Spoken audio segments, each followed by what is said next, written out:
তোমার নিজের জন্মের ঠিক নাই।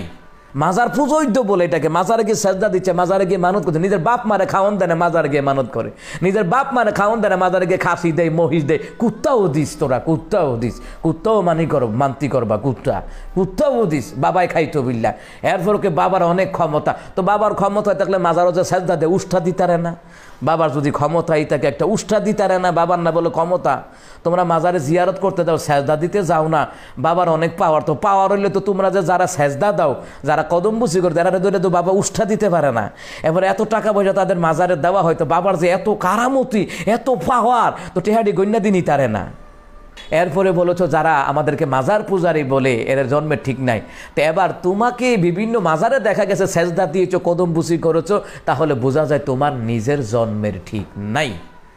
তুমি নিজে মাজারে সেজদা না দিয়া, জিয়ারত করো তো অবশ্যই জায়েজ আছে, মাজারে সেজদা না দিয়া, মাজারে কদম বুসি না কইরা, বেড়া হইলে তুমি সৎভাবে থাইকাই কথাটা কইতা। তুমি নিজেই যেহেতু ঠিক নেই, তো তোমার নিজের জন্মের ঠিক নাই।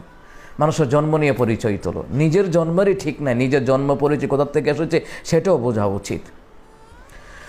কোথায় দরবার লাগলো নবুয়তি নিয়ে, আর কোথায় ওনার চরিত্রগত নিয়ে তুচ্ছ চাচ্ছিল্য করা হচ্ছে, মানে বিভিন্ন মাহফিলে বিশুদ্ধার করা হচ্ছে।